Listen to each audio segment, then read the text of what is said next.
in a brutal winter storm on the edge of a frozen lake. Sarah Winchester was cast out, punished for rejecting a marriage she never wanted. Her fate was sealed until a lone cowboy named Luke McCall appeared out of the blizzard. What happened next would ignite a tale of courage, redemption, and a love born from the ashes of betrayal. This isn't just another Western. It's a true fight for justice in a land where mercy is rare and heroes ride alone. If this story moved you, even just a little, smash that like button, share it with someone who needs to hear it, and comment your thoughts below. And don't forget to subscribe, because what's coming next is something you won't want to miss. In the sun-baked town of Copper Creek, where cattle drives and copper mines shape destinies, stood Miss Eleanor Hayes, all 4 feet 11 inches of her. She'd traveled 2,000 miles west with a mail-order bride contract in her pocket, and hope in her heart, only to face sneers and whispers about her height. As she prepared to board the next stage out of town, her trunk packed with shattered dreams, a shadow fell across her path. Thomas Montgomery, the wealthiest rancher in 3 counties, wasn't known for his height, but for the size of his heart. He'd seen something in Eleanor's eyes that measured far taller than any ruler could capture. What secret from Thomas's past made him the only man in Copper Creek who could truly see her worth? Before we jump back in, tell us where you're tuning in from. And if this story touches you, make sure you're subscribed, because tomorrow I've saved something extra special for you. The stagecoach rattled to a stop in a cloud of ochre dust, and Eleanor Hayes clutched her mother's silver locket, thumb running over its worn surface. Inside, carefully preserved behind glass, was a miniature portrait of the family she'd left behind in Boston, their last gift before she'd embarked on this journey west. "Copper Creek," the driver announced, his voice carrying the weariness of 2 days' hard travel. Eleanor gathered her skirts, careful not to let them drag in the mud that lingered from yesterday's rain. As she reached for the door handle, a gentleman's voice called out, "Allow me, miss."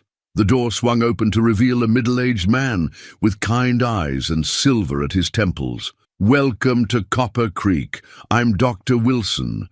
He offered his hand, then paused, blinking twice as Eleanor stepped down. Even with the coach's bottom step, she barely reached his shoulder. "Miss Eleanor Hayes," she replied, lifting her chin with the quiet dignity her mother had instilled in her. "I'm here to meet Mrs. Whitaker." "Ah, the matchmaker." Something flickered across the doctor's face, concern perhaps, or pity. Eleanor had seen that look before, had learned to steel herself against it. "Her office is just down the street, past the general store." Eleanor retrieved her trunk, a modest thing that held everything she deemed worth bringing to her new life. The doctor moved to help, but she shook her head with a smile. "I manage quite well, thank you." She'd learned long ago that being small didn't mean being helpless. The main street of Copper Creek stretched before her, a mixture of wooden boardwalks and rutted dirt, lined with false-fronted buildings that reached toward the vast Montana sky. Women in practical calico dresses hurried about their errands, while cowboys lounged outside the saloon, their spurs catching the late afternoon sun. Eleanor's fingers found the locket again, drawing strength from its familiar weight. "You'd be proud, Mama," she whispered. "Your little girl made it all the way west." The word little caught in her throat, but she pushed past it. Height hadn't stopped her from graduating top of her class at the Women's Academy, or from managing her father's books when his eyes began to fail. She spotted Mrs. Whitaker's office, a neat white building with green trim and a small brass plaque. Through the window she could see a woman with elaborately styled grey hair bent over a desk. Eleanor took a deep breath, straightened her travel-worn jacket, and pushed open the door. The bell's cheerful tinkle announced her arrival. Mrs. Whitaker looked up, her professional smile freezing slightly as she took in Eleanor's diminutive stature. "Miss Hayes, I presume." The matchmaker's voice held a note of dismay that Eleanor recognized all too well. "Your letters were so well written, I had assumed." She trailed off, shuffling through papers on her desk. "Yes, Mrs. Whitaker. I have my contract here. Eleanor withdrew the carefully preserved document from her reticule. Her hand trembled slightly, but her voice remained steady. I understand you have several gentlemen interested in meeting potential brides. Mrs. Whitaker accepted the contract, her lips pressing into a thin line. Miss Hayes, I feel I must be honest with you. The men out here, they're looking for sturdy wives, women who can handle the physical demands of ranch life. Eleanor's fingers tightened around her mother's locket. I assure you, what I lack in height, I make up for in determination and capability. But Mrs. Whitaker was already shaking her head. Perhaps we should discuss alternative arrangements. The school might need an assistant teacher, or, outside the window, a tall man rode past on a magnificent black stallion. He sat straight in the saddle, authority in every line of his form. For just a moment his gaze met Eleanor's through the glass, and something passed between them. A flash of recognition, though of what, she couldn't say. Then he was gone, leaving Eleanor to face Mrs. Whitaker's gentle rejection and the growing realization that her dreams of finding a place to belong might have died before they truly began. The next morning dawned clear and crisp, bringing with it the steady stream of potential suitors Mrs. Whitaker had arranged to meet. Eleanor sat straight-backed in the matchmaker's parlor, her mother's locket providing cold comfort as man after man took one look at her and found somewhere else to be. Perhaps if you stood, Mrs. Whitaker suggested helplessly to Eleanor after. The third man made his excuses. I assure you, Mrs. Whitaker, standing won't add the 6 inches they seem to require. Eleanor's voice remained level, though her fingers trembled as they smoothed her skirts. The door opened, admitting a tall man with weathered features. Jim Hawkins, he announced, then stopped short. Ma'am, there must be some mistake. No mistake, Mr. Hawkins, Eleanor said, rising to her full height, such as it was. I'm the one who wrote about having experience with bookkeeping and animal husbandry. He shifted uncomfortably. Didn't expect... Well, meaning no offense, but I need someone who can reach the top shelf in the kitchen without a ladder. After he left, Mrs. Whitaker disappeared into her back office, returning with a hand-lettered sign that made Eleanor's heart sink further. Notice, all potential brides must meet minimum height requirements for ranch work. I'm sorry, dear, the matchmaker said, propping the sign in her window, but we must be practical. These men need wives who can handle the physical demands of frontier life. Eleanor watched as Mrs. Whitaker added measurements to the sign that might as well have been a gate closing her out of the life she'd dreamed of. My father's ranch in Boston, she began. This isn't Boston, a new voice interrupted. Clayton Pierce stood in the doorway, his expensive suit marking him as one of the territory's successful mine owners. Out here, we need women of substance. His eyes raked dismissively over Eleanor's small frame. Though I suppose you could find work in the mining office. We need someone to crawl into the small spaces with the account books. Heat flooded Eleanor's cheeks, but she lifted her chin. I prefer the open air, Mr. Pierce. Suit yourself, he turned to Mrs. Whitaker. Speaking of suits, I'm still waiting to meet that Boston heiress you mentioned in your letter, the one with the substantial dowry. Eleanor gathered her reticule, unable to bear another moment of being discussed as though she were a defective piece of merchandise. Outside, the morning bustle of Copper Creek continued, unaware of her humiliation. Women carried baskets of fresh bread and produce, their skirts swishing efficiently around their ankles that, Eleanor noted with bitter humor, were all at least a foot higher off the ground than her own. She was so lost in her thoughts that she nearly collided with a group of cowboys emerging from the general store. Watch where you're... Oh! One of them stopped short, peering down at her. You must be the little lady from the matchmakers. Boys, come see what the East sent us. Laughter rippled through the group. Eleanor clutched her mother's locket, wishing she could disappear into it like the tiny painted figures inside. Then a shadow fell across the boardwalk, and the laughter died. Something amusing, gentlemen? The voice was deep, quietly authoritative. Eleanor turned to find the man she'd seen yesterday on the black stallion. Up close, he was less imposing, in height than she'd imagined, though still tall enough that she had to tilt her head back to meet his eyes. "Mr. Montgomery?" one of the cowboys mumbled. "No, sir, just leaving, I believe." There was no overt threat in his tone, but the cowboys scattered like leaves in a wind. Eleanor straightened her shoulders.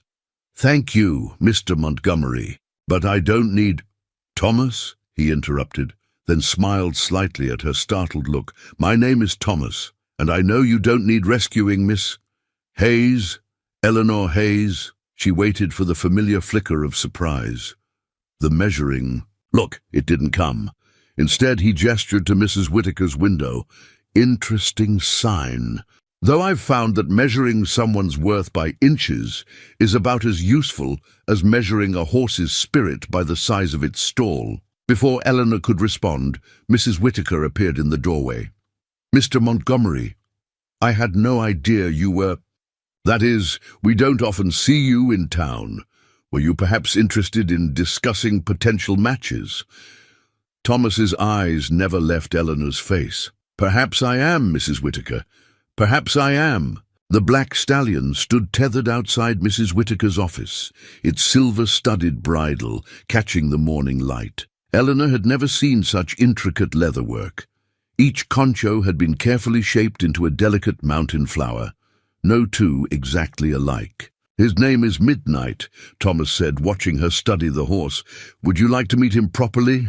Eleanor hesitated. The stallion's withers stood well above her head, his powerful frame making her feel even smaller than usual. But there was something in Thomas's quiet offer that made her step forward. "He's magnificent," she said, reaching up to let Midnight catch her scent. The stallion lowered his great head, nickering softly. "He knows quality when he sees it." Thomas's voice held no mockery, only a simple statement of fact. "Most people are too intimidated to approach him. He doesn't suffer fools gladly." Mrs. Whittaker appeared in the doorway, wringing her hands. "Mr. Montgomery, surely you don't intend, that is, with your standing in the community—" "My standing?" Thomas raised an eyebrow. "You mean my bank account, I suppose? Or the size of my ranch?" "Well, yes, and—" The matchmaker's eyes darted to Eleanor, who pretended to be absorbed in stroking Midnight's velvet nose. "Mrs. Whittaker," Thomas said quietly, "I've found that ledgers don't measure what matters most. My father taught me that, though it took me years to understand it." He turned to Eleanor. "Miss Hayes, would you do me the honor of riding with me? I'd like to show you something." Eleanor glanced at the stallion's imposing height, then back at Thomas. "I'm not sure I could—" He smiled, and the expression transformed his serious face. "I have a few tricks for that. If you trust me?" She did, she realized with surprise. Despite having just met him, something about his steady presence felt more reliable than all the polite dismissals she'd endured since arriving. "I trust you," she said. Thomas led Midnight to a water trough that stood at the perfect height for a mounting block. With gentle efficiency, he helped Eleanor arrange her skirts and settle side saddle before swinging up behind her. The position should have made her uncomfortable. It was hardly proper, but his respectful distance and the secure feeling of his arms reaching around her to hold the reins put her at ease. Mrs. Whittaker's scandalized gasp faded behind them as Midnight carried them down the main street. Eleanor felt the curious stares of townspeople, heard the whispers start up in their wake, but for once she didn't shrink from the attention. "My ranch lies west of town," Thomas said as they cleared the last buildings. "But first, I'd like to show you what made me fall in love with this country."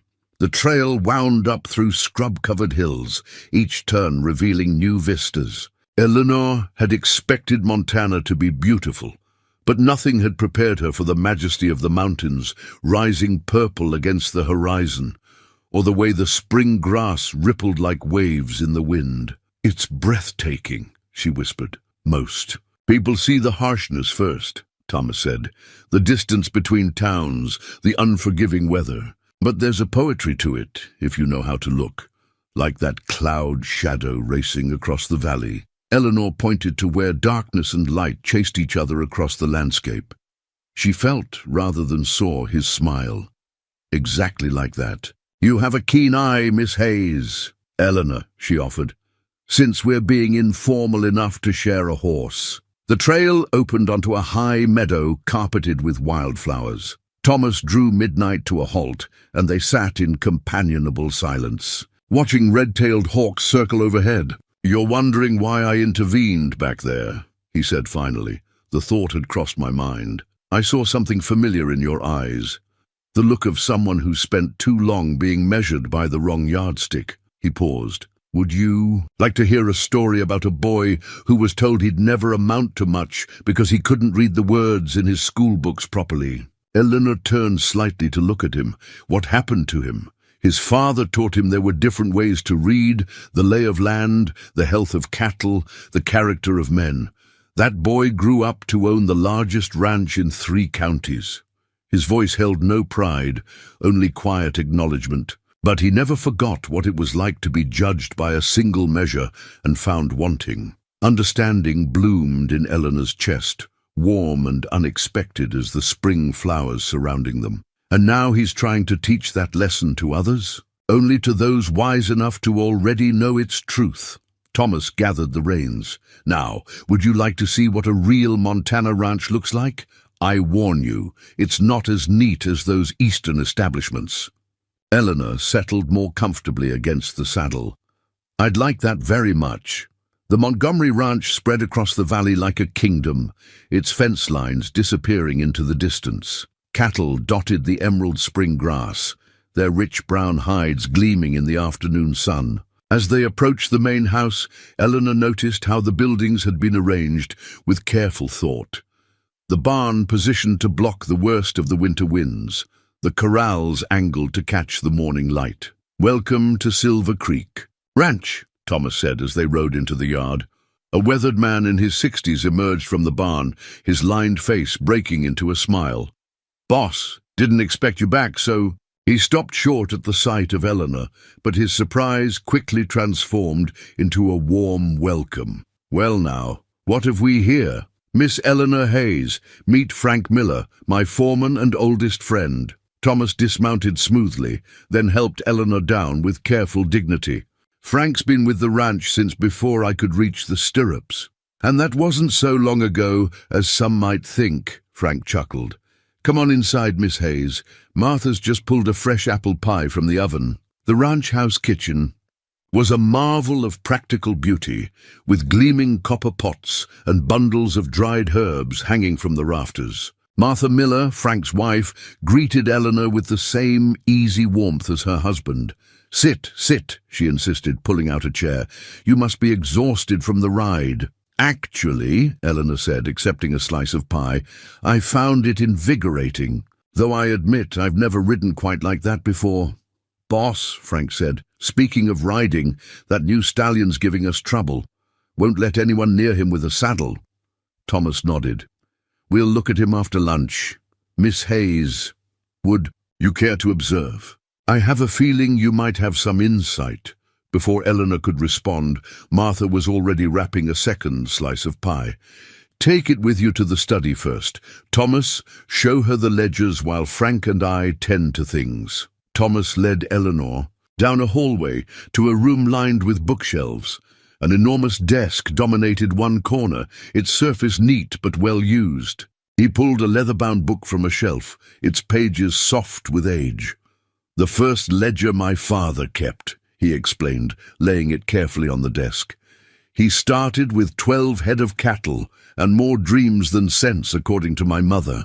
Eleanor leaned forward, instantly recognizing the careful columns of numbers and notes, but something was different about the way they were arranged. "These aren't standard accounting entries."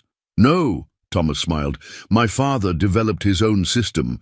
You see, when I was young, letters would sometimes jump around on the page for me, numbers too. He figured out that if we organized them differently—" He traced a pattern on the page. "The information was easier for me to grasp." Eleanor studied the elegant solution. He turned the limitations into an advantage. Each entry tells a story. Not just about money, but about the weather, the cattle's health, even which hands were working that day. Most people just see messy bookkeeping, Thomas said quietly. You're the first to understand it right away. She looked up to find him watching her with an intensity that made her heart skip. Because it's brilliant. You can track patterns this way, that's standard. Ledgers would miss. Her fingers traced a series of entries. See here, you predicted the drought of 21 3 months before it hit. We did, he acknowledged. Sold off the extra stock early, bought feed when prices were low.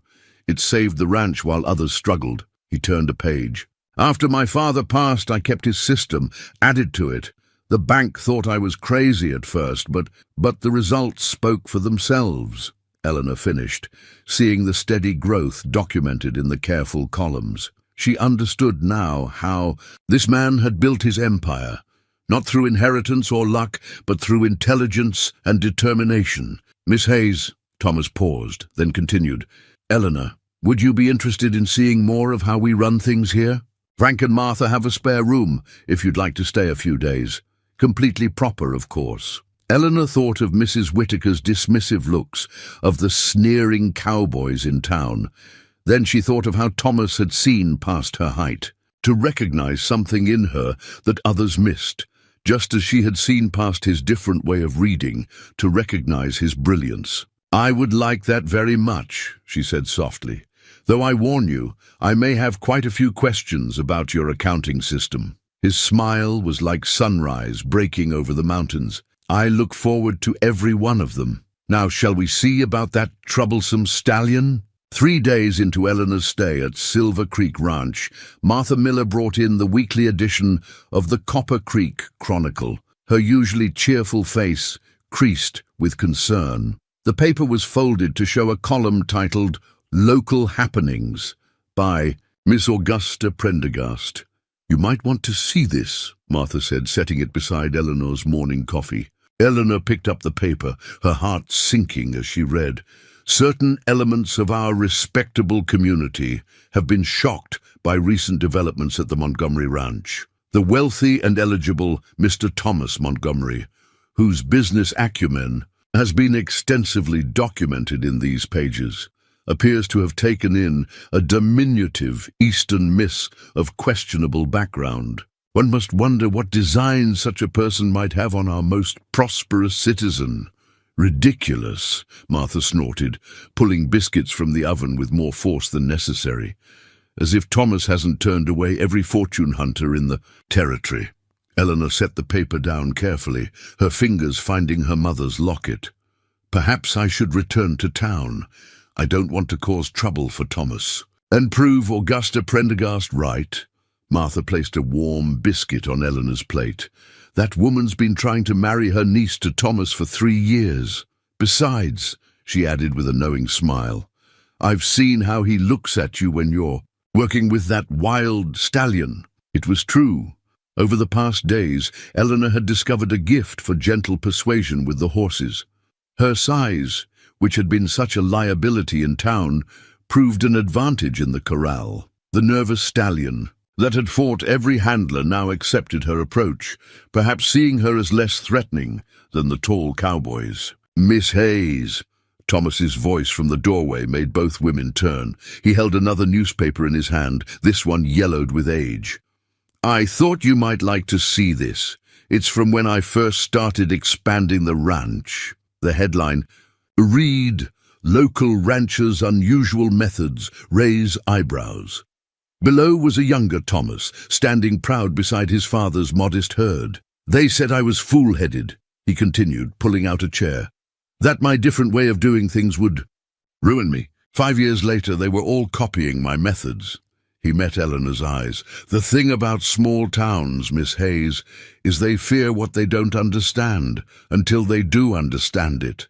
Then they pretend they knew its value all along. Like your accounting system? Like a woman who knows her own worth, regardless of how others measure it. He spread butter on a biscuit with deliberate care. I'm riding out to the north pasture today. There's a line shack needs checking. Would you care to accompany me? Eleanor knew what the town would say about such an excursion.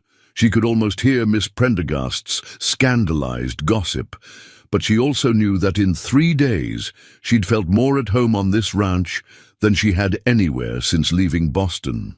"I'll pack us a lunch," Martha said before Eleanor could respond. "Frank's been meaning to repair that back window in the shack anyway. He'll ride up later." And so, an hour later, Eleanor found herself once again mounted behind Thomas on midnight, breathing in the sage-scented morning air. This time, though, she felt none of the uncertainty of that first ride. Her body had learned to move with the horse's stride, and her heart had learned to trust the man who guided them through the rolling hills. "You know," Thomas said as they crested a rise overlooking a green valley, "I've been thinking about expanding the breeding program. We could use someone with a good eye for horseflesh and a gentle hand with the nervous ones." Eleanor smiled, understanding the offer hidden in his words. "Would this position include access to those fascinating ledgers of yours? If the candidate were qualified in bookkeeping as well as horse whispering?" His voice held a warmth that had nothing to do with the morning sun. "I believe that could be arranged." The morning sun hadn't yet cleared the mountains when Eleanor discovered the gift outside her door. A beautifully crafted mounting block stood in the yard, its solid oak construction disguising its elegant design. 3 graduated steps, each, one cunningly carved with a mountain flower pattern that matched Midnight's bridle, led to a sturdy platform. "Do you like it?" Thomas's voice came from the barn doorway. He stepped into the dawn light, wiping his hands on a cloth. "I noticed you studying the height of the horses yesterday." Eleanor ran her hand over the smooth wood, feeling the care in every detail. "It's beautiful, but you didn't have to." "I wanted to." He moved closer, his voice softening. "Everyone deserves the tools to do what they're capable of. Besides," a smile touched his eyes, "I can't always be around to help you mount, much as I might wish to be." A throat cleared behind them. Clayton Pierce stood at the yard gate, his expensive suit already gathering dust from the road. "Well, isn't this cozy? The whole town's talking about your unusual arrangement here, Montgomery." Thomas's expression cooled, but his voice remained civil. "Clayton, what brings you out so early?" "Business." Pierce's eyes fixed on Eleanor. "Though I'm surprised to find you entertaining, especially given the recent newspaper coverage." "Miss Hayes is helping with our horse breeding program," Thomas said evenly. "She has a remarkable touch with the more challenging animals." Pierce's laugh held no humor. "Is that what we're calling it now? Though I suppose even a man of your standing might be lonely enough to—" "Mr. Pierce," Eleanor's quiet voice cut through his insinuation, "I believe you'll find the ranch office opens at 9. If you have business to discuss, I'd be happy to review the accounts with you then." Something ugly flickered across Pierce's face. "You're letting her handle the books? Montgomery, have you lost your mind?" "Miss Hayes is more than qualified." Thomas's tone held a warning. "Now, if you'll excuse us, we have work to attend to."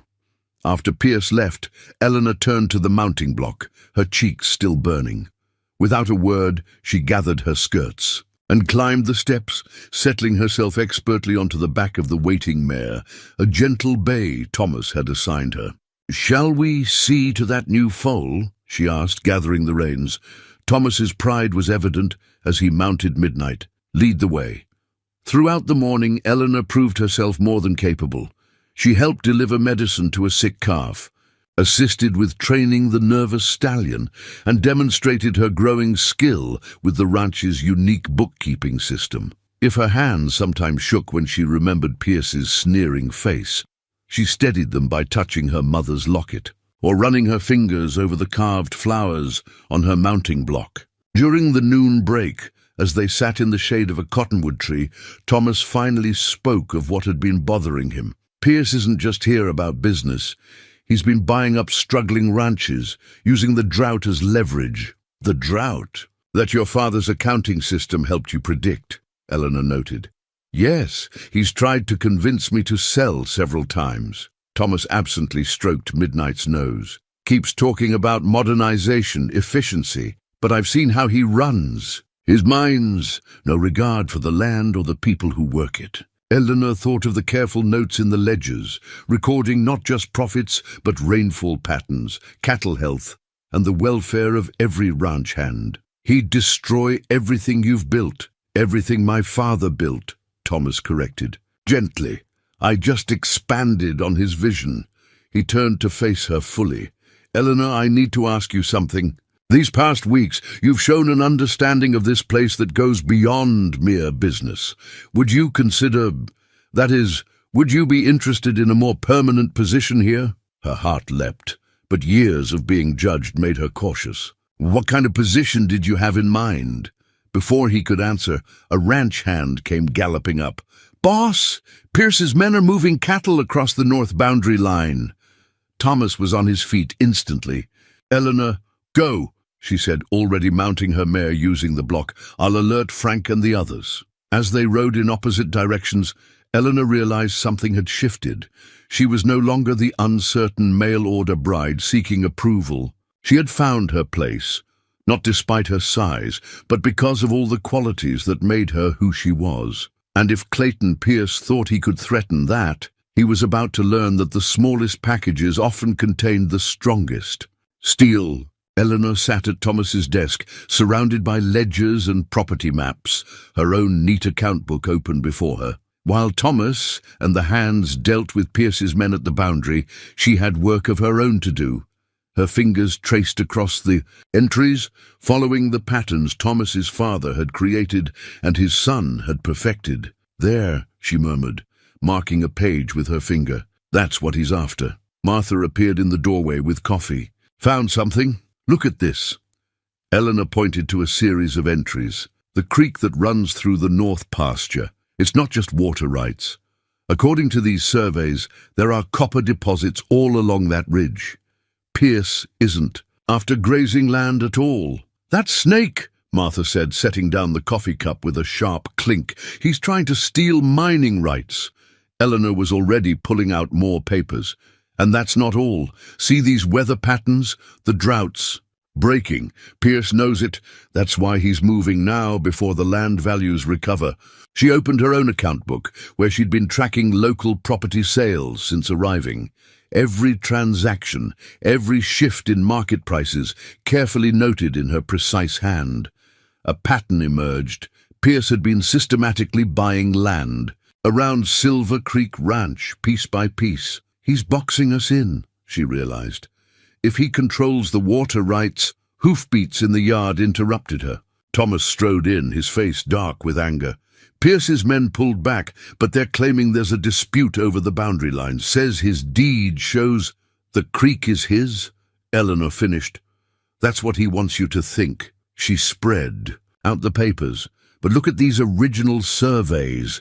The boundary markers were moved recently. See the fresh soil disturbance in Frank's report? And here," she flipped through her account book, "3 suspicious property transfers, all using the same notary, all changing hands just before Pierce bought them." Thomas leaned over her shoulder, his presence warm and solid. "Eleanor, you're brilliant." He studied the evidence she'd compiled. "With this, we can challenge his claims legally. But why go to all this trouble? The grazing isn't worth—" "Copper," Eleanor and Martha said together. "There's a copper vein running through that ridge," Eleanor explained. "Your father suspected it years ago. It's coded into these ledger entries. He didn't pursue it because he valued the water for ranching more than any mineral rights." Thomas straightened, understanding dawning. "So when Pierce couldn't buy us out directly, he tried to steal what he couldn't buy," Eleanor finished. "But he didn't count on someone understanding your father's unique bookkeeping system." Their eyes met, and something electric passed between them. Then Frank burst in, bringing the smell of horse and dust. "Pierce is in town, meeting with his lawyer. Word is, he's filing an injunction." "Let him," Thomas said, still looking at Eleanor. "Miss Hayes has just handed us everything we need to stop him." Eleanor closed her account book, suddenly self-conscious. "I simply followed the patterns. Your father's system made it possible to see what others missed." "No," Thomas said softly. "You saw what others missed because you know what it's like to be underestimated, just as you saw value in a different way of keeping books or in a rancher." who reads differently than most. Martha and Frank exchanged knowing looks and quietly slipped out, leaving Eleanor and Thomas alone in the study. The afternoon sun slanted through the windows, turning the dust motes to gold. "Miss Hayes," Thomas began then. "Eleanor, I need to tell you something." He moved around the desk to face her. "When you first arrived in Copper Creek, I saw something in you that reminded me of this ranch, something beautiful and strong that others were too blind to value properly. These past weeks, watching you work, seeing how you understand not just the books but the heart of this place." He gestured to the papers spread across the desk. "You've protected my father's legacy better than I ever could alone." Eleanor's hands trembled slightly as she stacked the ledgers. "The ranch is worth protecting. It's become—" She paused, gathering courage. "It's become home." "Then stay," Thomas said quietly. "Not as an employee, not as someone who has to prove their worth. Stay as—" He took a deep breath. "Stay as my wife, if you'll have me." Before Eleanor could respond, a commotion erupted in the yard.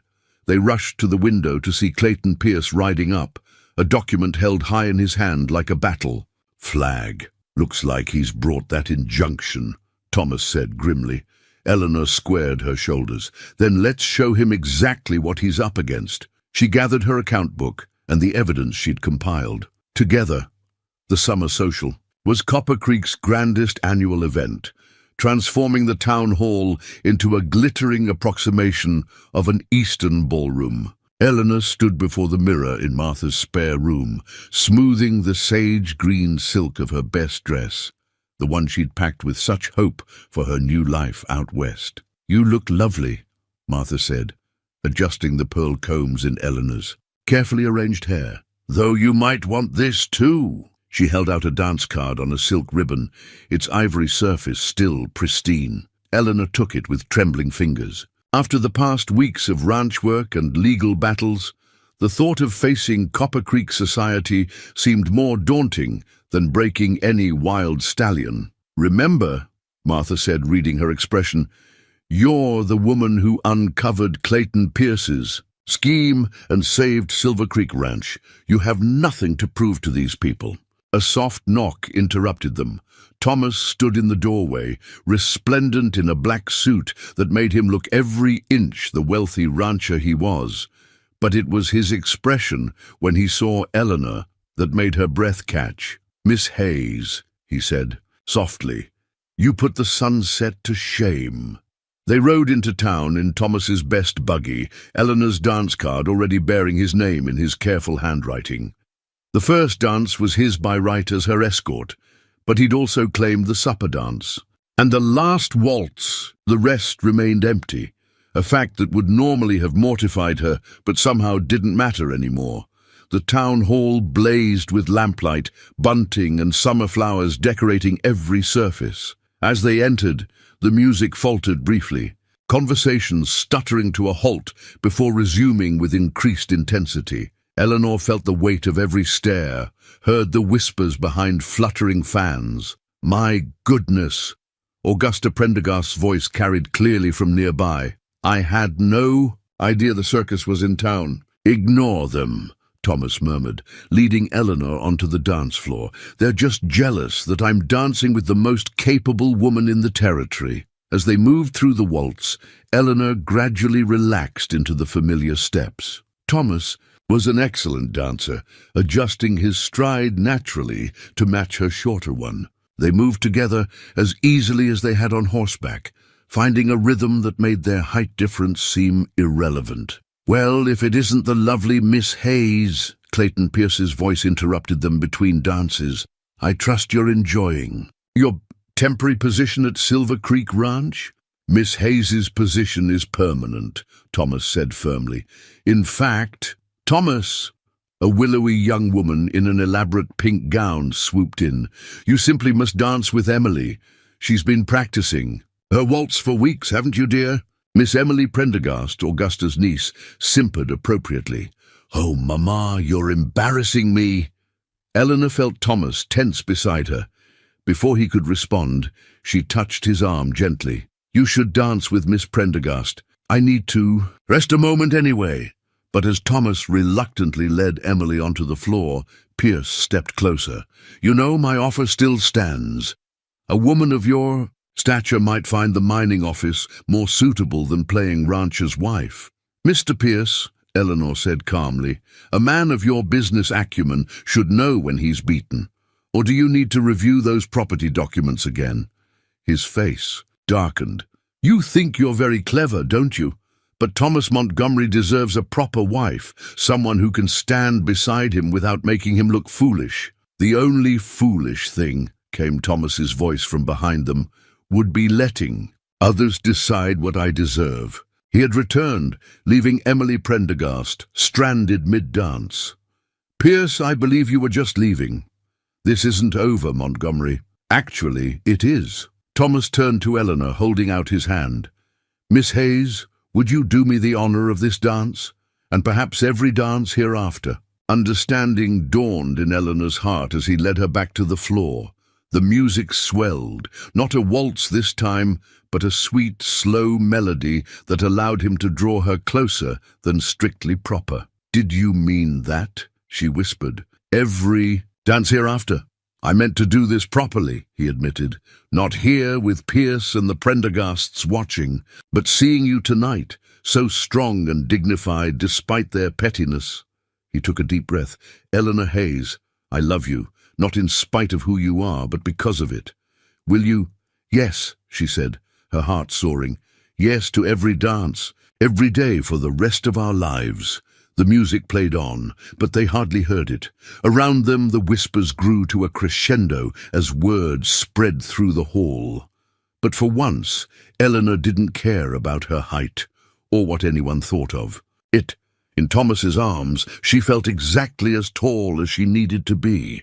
The day after the summer social, Eleanor was organizing Thomas's study when she found the photograph tucked between the pages of an old ledger. The image was faded but clear, a younger Thomas standing beside a tall, elegant woman in a wedding dress. They were both smiling, his face unlined by the years that would follow. Her name was Catherine. Thomas's quiet voice made Eleanor start.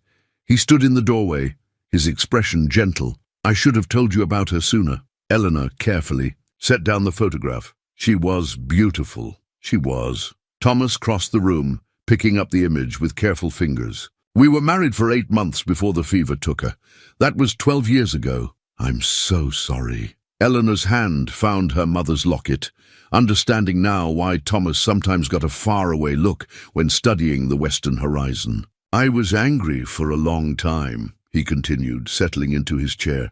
Not at her, at God, at fate, at myself for not being able to save her. She was the banker's daughter, you see. Everyone said we were perfectly matched. Eleanor's heart twinged. Because of her height, because of everything society valued, her family's standing, her classical education, her proper Western upbringing. He set the photograph down. But do you know what I remember most? How she laughed at my terrible jokes, how she insisted on learning to ride astride instead of side saddle, how she saw past what everyone expected her to be. Their eyes met across, the desk, understanding flowing between them. Like you did with me, Eleanor said softly. Catherine taught me to look past surfaces. When she died, I thought I'd never find that kind of understanding again. He reached across the desk, taking Eleanor's hand. Until I saw you standing in Mrs. Whitaker's office, chin raised despite everyone's judgment. Eleanor squeezed his fingers, but doubt crept into her heart. Thomas, are you sure about us? I'm not tall and elegant like Catherine. I can't help thinking that perhaps Miss Prendergast would be more suitable. Eleanor. He stood, circling the desk to kneel beside her chair. I loved Catherine for who she was, and I love you for who you are. Different people, different loves, both real. He touched her cheek gently. When I lost her, I thought my heart would never heal. But you didn't just heal it. You showed me it could grow bigger, love differently, but just as deeply. Tears pricked Eleanor's eyes. I wish I could have known her. She would have liked you. Thomas smiled. She had no patience for people who measured others by anything but their character. He hesitated. There's something else you should know. After she died, I threw myself into expanding the ranch, using Father's methods to build something lasting. The town thought I was crazy, but I needed to prove that being different, reading different, thinking different, wasn't a weakness. It never was, Eleanor said firmly.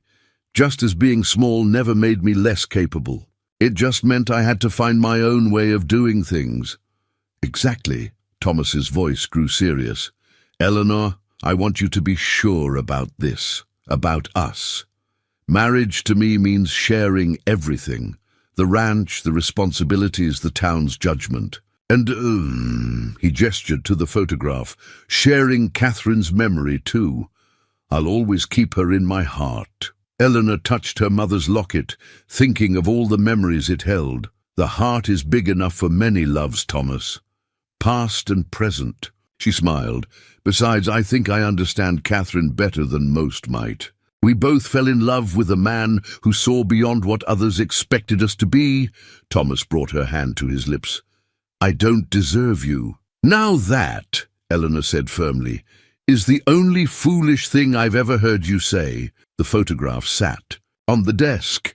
Catherine's smile blessing their clasped hands. Outside, the ranch hands were starting their day, horses nickering in the morning sun. And Eleanor knew with a certainty that filled her heart that she had found not just love, but understanding. The crisis came to a head on a sweltering afternoon when Frank rode in with news that Pierce's men were damming the creek. Eleanor was in the barn when she heard the commotion, carefully checking the legs of a pregnant mare. She emerged to find Thomas studying a weather-worn map spread across a hay bale, his jaw set in a grim line. He's trying to force our hand, Thomas said, as Eleanor approached. Without that water, half our grazing land becomes worthless by winter. The map was old, its edges frayed and corners reinforced with carefully stitched leather. Thomas's father had marked it with his distinctive system, not just boundaries and features, but weather patterns, cattle movements, and cryptic notations. That only made sense if you understood his unique way of seeing the world. Look at this. Eleanor pointed to a series of marks along the creek. Your father wasn't just tracking water flow. These symbols match the ones in the ledger where he noted mineral deposits. Thomas leaned closer, his shoulder brushing hers. You're right. And these dates. He traced a pattern Eleanor now recognized as his father's way of marking the seasons.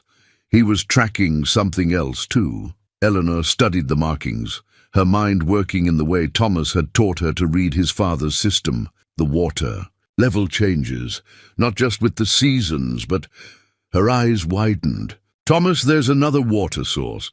Look at how the symbols shift here, even during drought years. Frank moved closer, squinting at the map. An underground spring? More than that? Eleanor's finger followed a faint line. A whole network of them. Pierce thinks damming the creek will cut off our water, but these springs... She looked up at Thomas. Your father knew they were here all along. That's why he never worried about the copper deposits. The real wealth was always the water. Thomas straightened, hope kindling in his eyes. If we can prove the springs predate the territory's water rights laws, then Pierce's claim to the creek won't matter, Eleanor finished. The springs feed the whole valley. By law, he can't interfere with their natural flow. That's assuming. We can find them, Frank cautioned. These marks are 30 years old. Eleanor touched the locket at her throat, thinking. Not quite. Look at these newer marks. Different ink, slightly different hand. You've been updating the map, haven't you, Thomas? He nodded slowly. Father taught me to check the springs every season. I never knew why it was so important. I just knew. You knew it was part of understanding the land, Eleanor said softly. Just like the ledgers, just like everything else your father taught you to see differently. Thomas rolled up the map decisively. Frank, get the men together. We need to mark every spring before Pierce realizes what we've found. He turned to Eleanor. Would you ride out with me?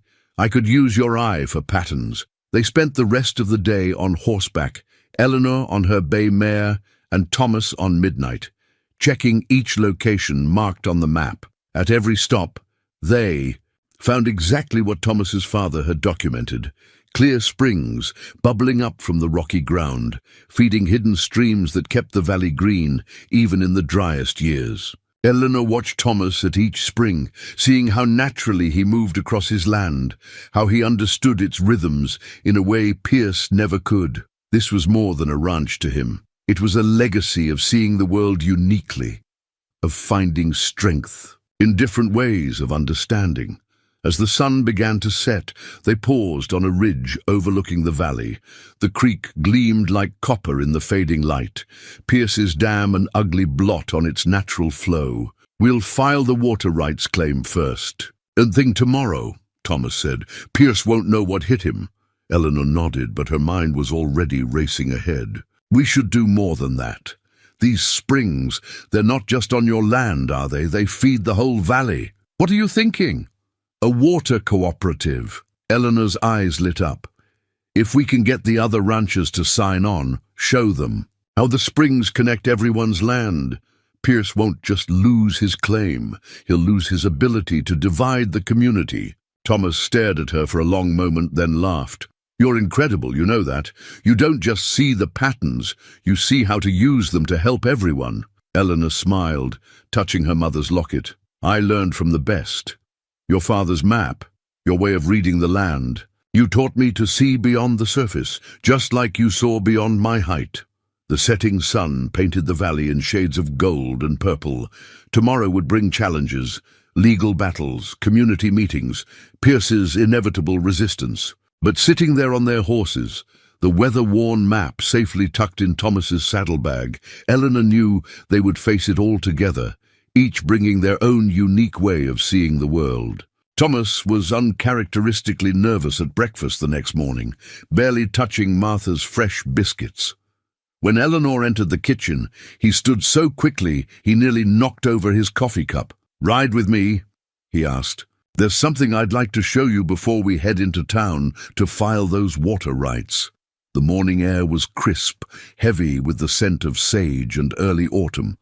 Thomas led them along an unfamiliar trail, climbing higher into the hills than their usual routes. Eleanor had long since learned to trust both him and her mare, letting the horse pick its way along the narrow path, while she enjoyed the way the rising sun painted the valley below. They stopped in a small meadow surrounded by aspen trees, their leaves just beginning to turn gold. Thomas helped Eleanor dismount, then reached into his saddlebag. "I've been working on this," he said softly, pulling out a wooden box about the size of a thick book. "Started it the day you figured out Father's ledger system." The box was a work of art.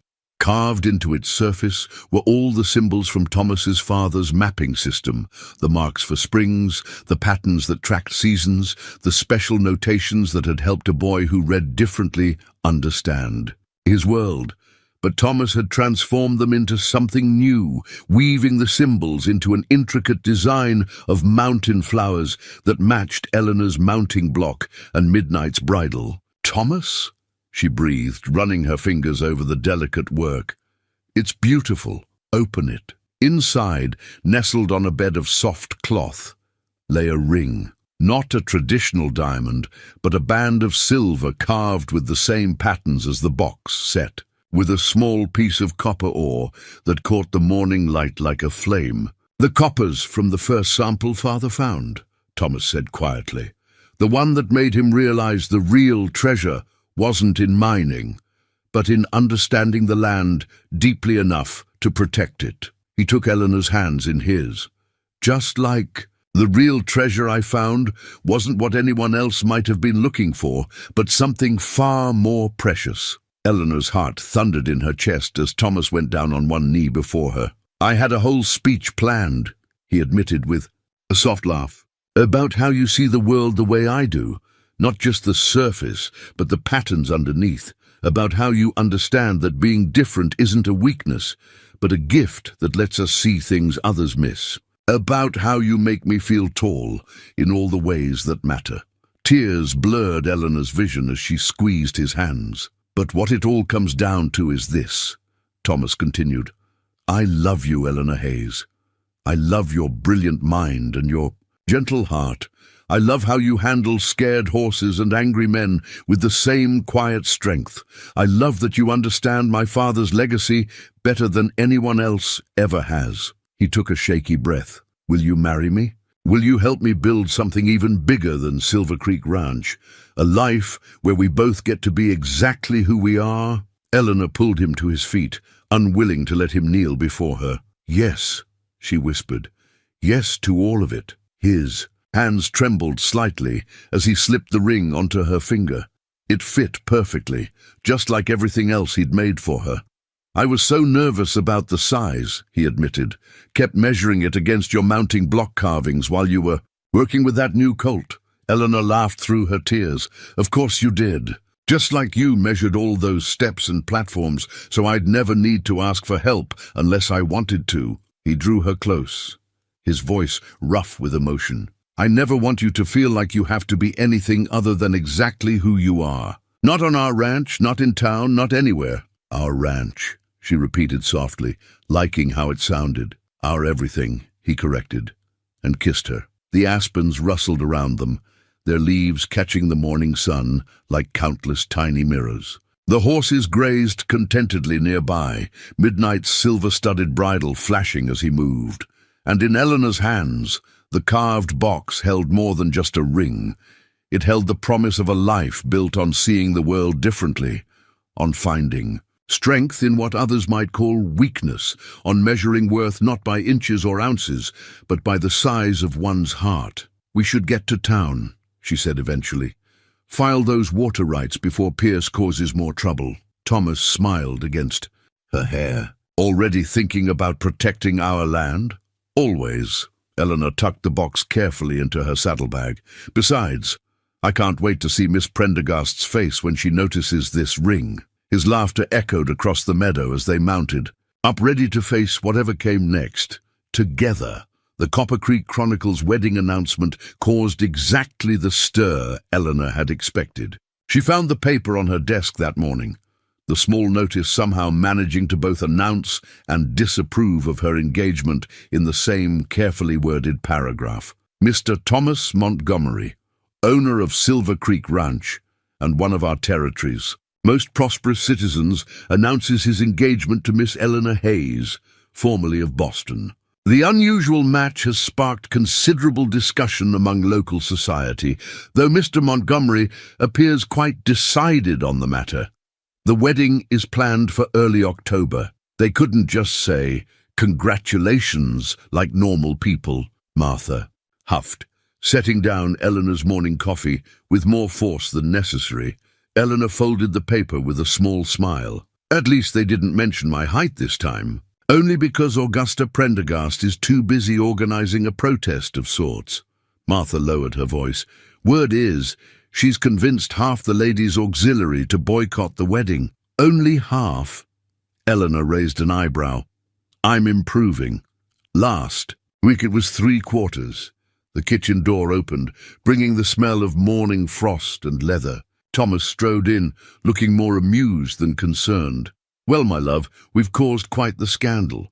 Pierce just informed me that the bank's annual harvest dinner might have to be postponed. Apparently, several leading citizens are concerned about, what did he call it? The example we're setting for proper social order." "Proper social order," Eleanor laughed. "Is that what we're disrupting?" "Among other things." He dropped a kiss on her head, though Pierce was less amused when I showed him the water rights documentation. "Amazing how many other ranchers were willing to sign onto your cooperative idea once they understood the spring system." Eleanor touched the copper ring on her finger. "He can't fight the whole valley." "No, but he's trying." Thomas sobered slightly. "He's been spreading rumors about the ranch's finances, suggesting our marriage is some kind of business arrangement to save me from bankruptcy." "As if you'd need saving," Martha snorted. "Not with those ledgers Eleanor's been keeping." A knock at the door interrupted them. Frank entered, looking uncomfortable in his Sunday best.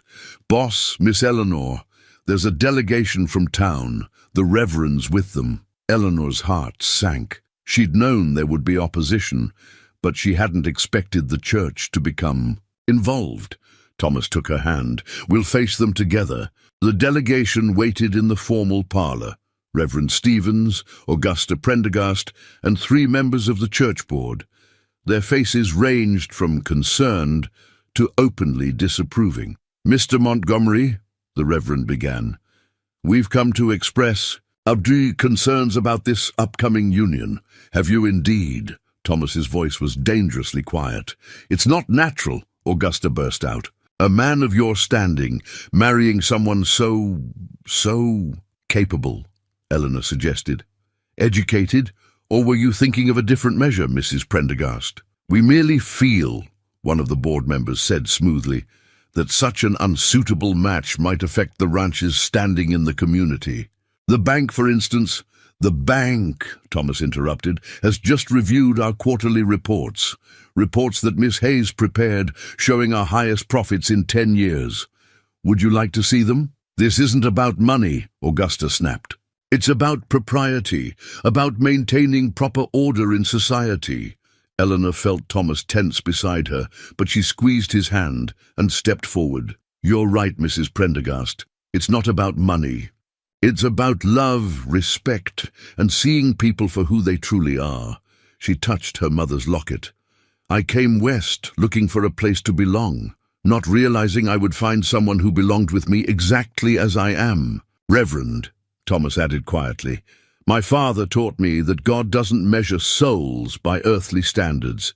He taught me to see the world differently, to find blessings in unexpected places." He drew Eleanor closer.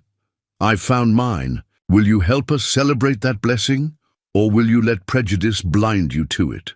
The Reverend looked between them for a long moment. Then, surprisingly, he smiled. "Your father was a wise man, Thomas, and he would be proud of the wisdom you've found." He turned to his companions. "I will be performing this wedding. Those who wish to celebrate God's love in all its forms are welcome to attend." Augusta Prendergast stormed out, taking 2 board members with her, but the third lingered, looking thoughtful. "You know," he said slowly, "my sister out in California married a Chinese merchant. Family was scandalized. Now he's the most respected businessman in San Francisco." He nodded to Eleanor. "Sometimes the best matches are the ones that make us question our assumptions." After they left, Eleanor turned to Thomas. "That went better than expected," he chuckled. "Only you would call." "That better? Well, we still have a reverend, and at least one ally on the church board." She grinned.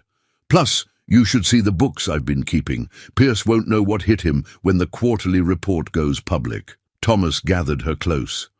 "Have I told you lately how glad I am that you're too short to be a proper bride?" "Yes," Eleanor laughed, stretching up to kiss him, "but you can tell me again." The letter arrived on a Tuesday, the familiar handwriting making Eleanor's heart leap. She'd written to her family about the engagement weeks ago, but the distance between Montana and Boston made responses painfully slow. "It's from Sarah," she told Thomas, who was pretending not to hover anxiously nearby. Her younger sister's letter was characteristically thick, several pages covered in her elegant script. "Dearest Eleanor," she read aloud, sharing the news with Thomas and Martha, who had given up any pretense of not listening. "Your letter caused quite the stir here in Boston. Mother cried, happy tears, she insists. Father beamed like he'd personally arranged the match, and I nearly scandalized the entire sewing circle by shouting 'finally' in the middle of Mrs. Whitmore's drawing room. But more importantly, I'm on my way. By the time you receive this, I'll be halfway to Montana. Don't protest. You know you need me there. Someone has to help with the wedding preparations, and more importantly, someone has to meet this remarkable man who sees our Eleanor as clearly as we always have. Also, I'm bringing Mother's wedding veil," she insisted, "though we may need to make some alterations, as she is, as you always reminded me growing up, unfairly tall." Eleanor's voice caught on the last words, tears threatening. "There's more," she continued after a moment. "Listen to this. I know some of the town's reaction has been difficult. Mother grew quite fierce when she read that part of your letter. You know how she gets when anyone threatens her cubs. But, Eleanor, dearest, from everything you've written about Thomas and the ranch, it sounds like you found exactly what you were looking for, even if it wasn't what you expected to find. Remember what Father always said, the best things in life rarely come in the packages we expect. Though I suspect he was talking about that Christmas pony that turned out to be a library of books. P.S. Is your Thomas really as tall as you described? Because if so, your wedding portrait is going to be gloriously unconventional, and I absolutely cannot wait to see Mrs. Whitmore's face when I show it off at the next sewing circle. She sounds wonderful, Thomas said, smiling at Eleanor's obvious joy.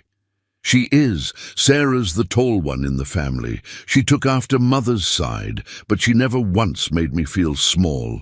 Eleanor touched her locket.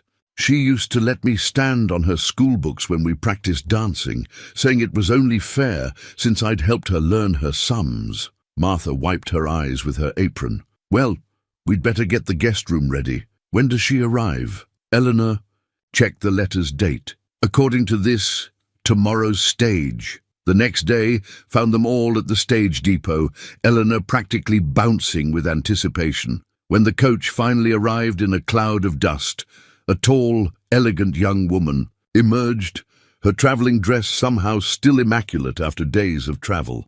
Eleanor! Sarah rushed forward, then stopped short, taking in Thomas's presence. She drew herself up to her considerable height, fixing him with a stern look that was somewhat undermined by her twitching lips. So, you're the man who's stealing. My sister, Sarah, Eleanor protested, but Thomas stepped forward with a gentle smile. Not stealing, he said quietly, just promising to cherish her as much as her family does. Sarah's attempt at severity crumbled. Oh, bother. I was going to make you work much harder for my approval. She hugged him impulsively.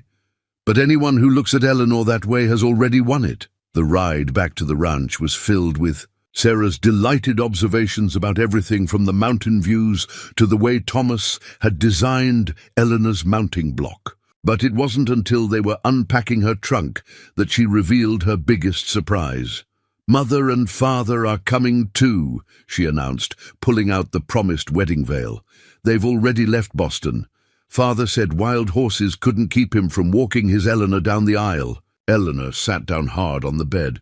But the journey, their responsibilities, are less important than being here for this. Sarah sat beside her, taking her hand. Besides, Father said something about wanting to meet the man who understands. That the best gifts often come in unexpected packages. That evening, watching Sarah charm the ranch hands with her wit and height-enabled ability to reach the top shelf of Martha's kitchen cabinets, Eleanor felt the last piece of her heart settle into place.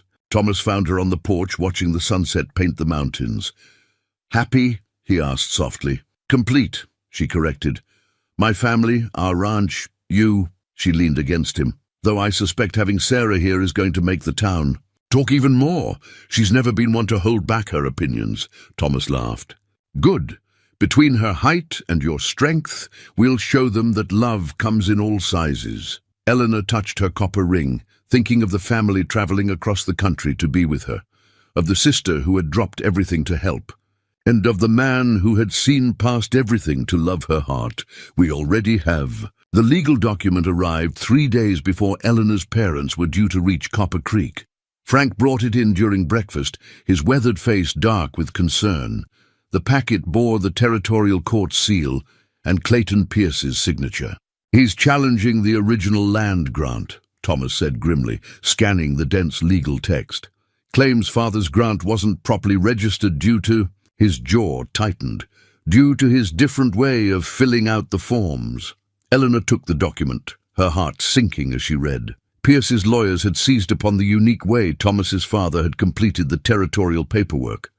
The same different way of seeing things that had made the ranch so successful. This is ridiculous, Sarah declared, reading over Eleanor's shoulder. Surely they can't invalidate a 30-year-old grant because the forms were filled out uniquely. They can try. Thomas pushed back from the table. Pierce is claiming father's irregular documentation means the original boundaries were never properly established. If the court agrees, they could void the entire grant, Eleanor finished quietly. Everything would revert to territorial control, and Pierce just happens to have an application ready to claim it. Thomas's voice was bitter. 20 years of building something different, something that works, and they want to destroy it because the papers weren't filled out in the proper way. Eleanor's mind was already racing, thinking of the ledgers, the maps, the careful documentation that had protected them before. Thomas, where are the original grant papers? In Father's strongbox. But they'll just show the same unique notation, system that Pierce is using against us. Good. Eleanor stood decisively. Sarah, help me in the study. We need every document your father kept about the grant application. Hours later, the study looked like a paper storm had hit it. Eleanor and Sarah had spread documents across every surface, creating a timeline of the ranch's founding. Martha kept them supplied with coffee, while Thomas and Frank gathered supporting statements from longtime neighbors. Look at this, Sarah said suddenly. In the territorial records from that year, all land grants had to be verified by a federal marshal within 6 months of approval. Eleanor's heart leaped. And your father's grant was verified by Marshal James Cooper. Thomas pulled out another document. I remember him. He used to stay at the ranch when making his rounds. Thomas stopped, understanding dawning. He had a son who read differently too. Eleanor was already pulling out more papers. So when he verified the grant, he would have understood. Father's notation system, Thomas finished, and his verification makes the grant legally binding, regardless of how the forms were filled out. But that was 30 years ago, Sarah pointed out. Is Marshal Cooper still alive? No, Thomas said softly. But his son, he turned to Frank. Ride to Millbrook. Find Michael Cooper. Tell him we need his help remembering how his father made the law work for everyone, not just those who saw things the proper way. As Frank rode out, Eleanor studied the original. Grant papers with new understanding. Thomas's father hadn't just created a different way of documenting things. He'd found allies who understood that different didn't mean wrong. The marshal's verification wasn't just a signature. It was a statement that there was more than one right way to do things. Pierce doesn't understand, she said, touching the copper ring Thomas had given her. He thinks everything has to fit. His idea of proper to be valid, but your father built something better by being different. Thomas drew her close. Just like we're building something better by being ourselves. Sarah watched them with bright eyes. Pierce is going to regret this, isn't he? Oh yes, Eleanor smiled, because he's not just attacking Thomas's inheritance now. He's attacking everything we believe in. The idea that being different is a strength, not a weakness. The next few days passed in a blur of preparation. Michael Cooper arrived with a trunk full of his father's papers, including personal letters about Thomas's father and the grant verification. Eleanor's parents reached Copper Creek just as Pierce's lawyers filed their formal challenge, but Eleanor hardly noticed the legal storm. She was too busy watching her father, tall, distinguished Jonathan Hayes, shake Thomas's hand with tears in his eyes, too moved by her mother's fierce hug, and whispered, "We're so proud of you," to worry about Pierce's schemes. That evening, as the family gathered on the ranch house porch, Thomas's copper ring caught the sunset light. "We'll need to delay the wedding," he said regretfully, "until this legal matter is settled." "Absolutely not," Eleanor's father interrupted. "I didn't cross half the continent to let some small-minded man's lawsuit stop my daughter's happiness. Besides," Sarah added with a wicked smile, "can you imagine Pierce's face when the judge who dismisses his case has to attend our wedding the next day?" Eleanor squeezed Thomas's hand. "She's right. We're done letting others decide what's proper. And for us." Thomas looked around at their gathered family, Eleanor's parents beaming with pride, Sarah plotting Pierce's downfall, Martha and Frank adding their own determined support. "You're right," he said softly. Let's show them exactly what love looks like when it doesn't follow their rules. The wedding dress arrived from Boston in a box almost as tall as Eleanor. Her mother had commissioned it from their family's longtime seamstress, who had been dressing Eleanor since she was a child. But when they lifted it out, Eleanor's heart sank. Despite knowing her measurements, the seamstress had clearly made it for someone of more proper height. "Don't worry," Sarah said, seeing her sister's face. "This is why I learned dressmaking. We'll make it perfect." For the next 3 days, while Thomas and Eleanor's father dealt with Pierce's legal challenge, the women transformed the dress. Sarah's clever fingers adjusted the proportions, while Eleanor's mother carefully restyled the train. Martha contributed. Lace from her own wedding dress for the new hemline, and even Augusta Prendergast's former maid, who had quit in protest over her employer's treatment of Eleanor, came to help with the intricate beadwork. "It's not just a dress anymore," Eleanor's mother observed, watching the women work together. "It's a statement." She was right. Every adjustment, every careful alteration, showed that beauty didn't depend on meeting someone else's standards. The final result was a gown that celebrated Eleanor's stature instead of trying to disguise it. The morning of the wedding dawned clear and cool.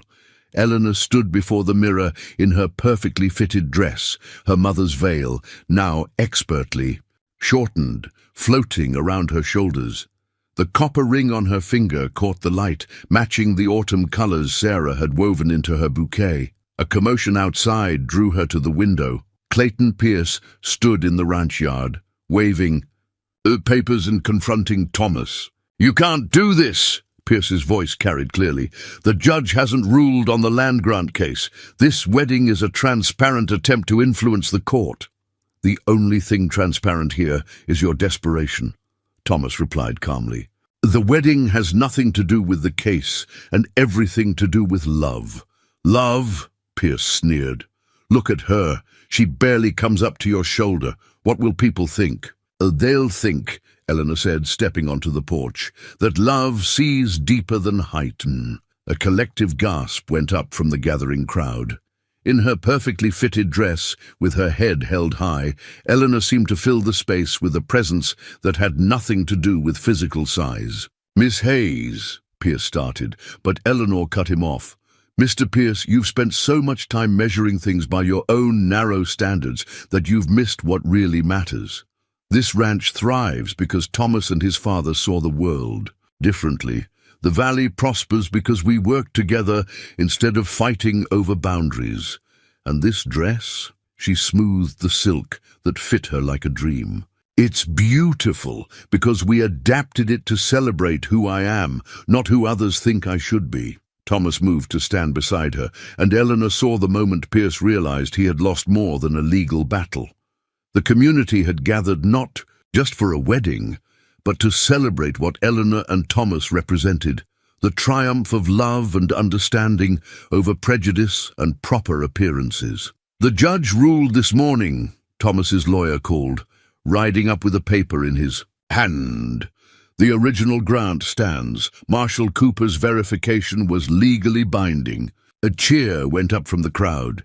Eleanor saw Augusta Prendergast turn on her heel and stalk away, but others who had opposed them were now smiling, perhaps seeing something new in the way Thomas looked at her, or in how she stood tall despite her height.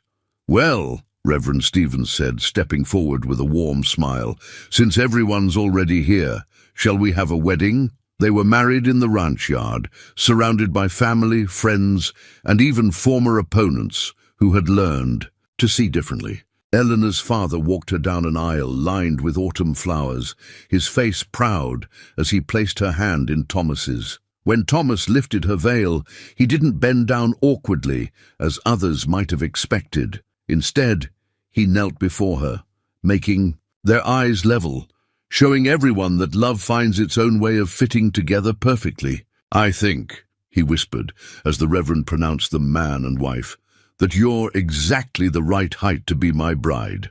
Eleanor smiled up at him, knowing that their victory wasn't just about the ranch or the wedding. They had shown Copper, Creek, and themselves that the best kind of love doesn't try to make people fit some proper mold, but celebrates them exactly as they are. We did it, she said softly. We showed them a different way to measure what matters.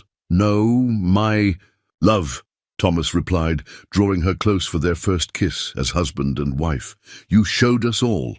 The morning after the wedding, Eleanor sat at Thomas's desk, their desk now, holding the newly recorded ranch deed. Her name had been added alongside his, the formal script declaring them equal partners in both life and business. It's not just a piece of paper, Thomas said, watching her trace their joined names. It's a promise to the future. Eleanor smiled, thinking of all the documents that had shaped their journey. The mail-order bride contract that had brought her west, the height requirement notice that had nearly sent her home, the water rights agreement that had united the valley, and now this, official recognition that Silver Creek Ranch belonged to both of them. Your father would have loved this, she said softly. His unique way of seeing things carried on through both of us. He would have loved you. Thomas pulled out the old leather-bound ledger. Look what I found this morning. Hidden between the pages was a letter, the paper yellowed with age, written in his father's distinctive style. To my son, and whoever is wise enough to see his worth.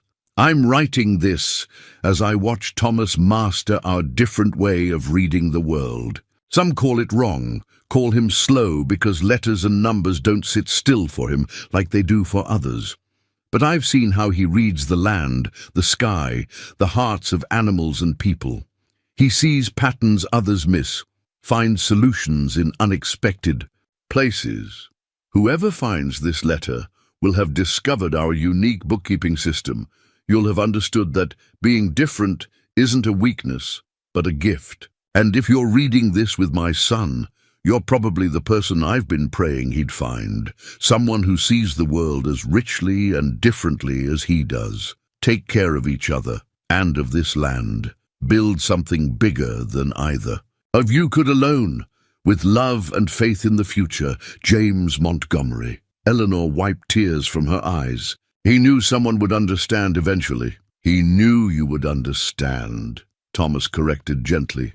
Even if he never met you. A knock at the door interrupted them. Sarah entered, her face glowing with excitement. You need to see this. They followed her out to the yard, where a group of young ranch hands had gathered around Eleanor's mounting block. One of them, a boy who had always struggled with the regular record-keeping system, was explaining how he'd adapted Thomas's father's notation method to track the herd movements. See, if you mark it this way, he was saying, drawing in the dust, you can show both where they graze and how long the grass will last, just like Mrs. Montgomery, showed us with the ledgers. Eleanor squeezed Thomas's hand, watching their legacy already taking root in the next generation. Your father was right. We are building something bigger. The rest of the morning brought a steady stream of visitors. Eleanor's parents, preparing to return to Boston, promised to send more books on innovative ranching methods. The Reverend came to announce that the church board had unanimously voted to establish a school fund for children who learned differently. Even some of the ladies who had opposed their marriage stopped by, curious about the water cooperative and Eleanor's adaptations to the bookkeeping system. We're changing minds, Sarah observed, watching another former critic leave with a thoughtful expression. Not just about you two, but about what's possible when we stop insisting everyone fit the same mold. By sunset, Eleanor and Thomas stood on their porch now by legal deed and loving choice, watching the autumn light paint the mountains gold. The ranch hands were bringing in the evening herd, using the new tracking system that combined Thomas's father's wisdom with Eleanor's innovations. I've been thinking, Thomas said, his arm warm around her shoulders, about expanding the breeding. A program, like you suggested, not just horses but ideas. Eleanor looked up at him, understanding blooming. You want to teach others your father's methods? Help them find their own ways of seeing things? Our methods now, he corrected. Think about it. A place where people can learn that different isn't wrong. It's just different, where they can discover their own strengths, like Father helped me discover mine. And like you helped me see that being small didn't mean being less, Eleanor added softly. Exactly. His voice grew excited. We could offer classes in adaptive ranch management, innovative bookkeeping, alternative horse training methods, show people there's more than one right way to do things. Eleanor's mind was already racing with possibilities.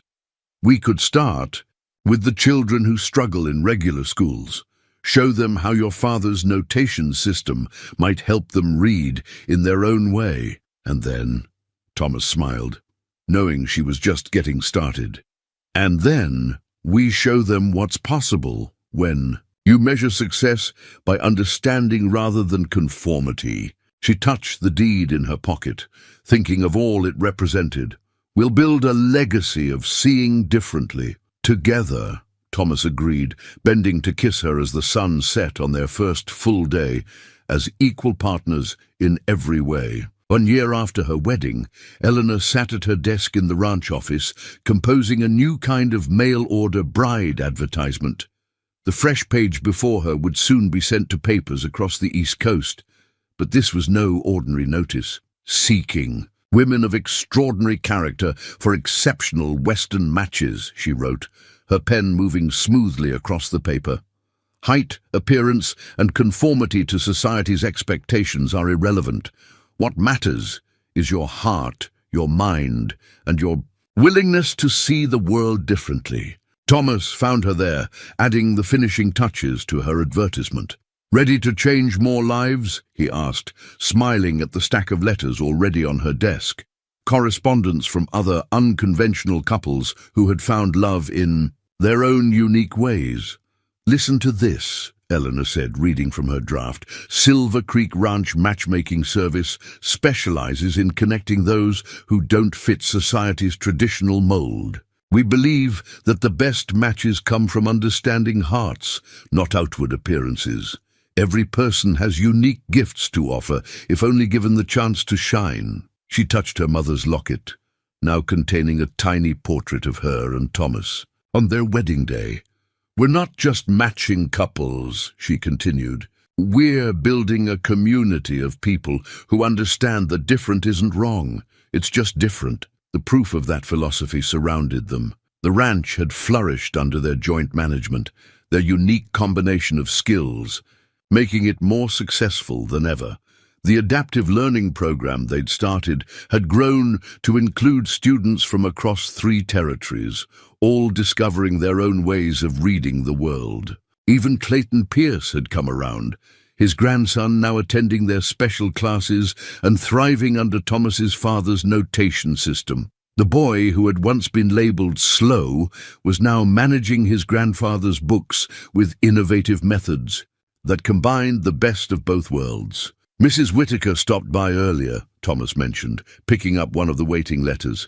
She wants to partner with us, says she's learned that measuring compatibility by inches was short-sighted. Eleanor laughed at the unintentional pun. Do you remember what she said when I first arrived, that I wasn't sturdy enough for ranch life? And now, look at you, running the most successful breeding program in the territory, teaching others to see their own strength. He drew her up from the chair, still marveling at how perfectly they fit together, despite their height difference. You didn't just prove them wrong, love. You showed them a better way to be right. Eleanor added a final line to her advertisement. At Silver Creek Ranch, we believe that love, like life, comes in all sizes. The only measure that matters is the size of your heart. As she sealed the envelope, the setting sun painted the office in shades of copper and gold. Outside, students were gathering for the evening lecture on adaptive ranch management. Young people who had once been told they didn't fit in were discovering their gifts, learning to see the world through different eyes. You know, Thomas said, softly, Father's letter was wrong about one thing. He wrote that you'd understand our way of seeing things, but you did more than that. You helped create a whole new way of seeing. Eleanor touched the copper ring that hadn't left her finger since their wedding day. We all did. Every person who dared to be different, who refused to be measured by others' standards. She smiled up at him. We're just making sure they can find each other. As they walked out to greet their students, Eleanor thought of that first day in Copper Creek, when she'd nearly let others' judgments send her running back east. How different her life would have been if she hadn't stayed, if Thomas hadn't seen past her height to her heart. But that was the real magic of Silver Creek Ranch. It wasn't just a place where two people had found love despite their differences. It had become a beacon for others seeking the same understanding. A place where being unique wasn't a flaw, but a gift waiting to be discovered. And that was a legacy worth any measure.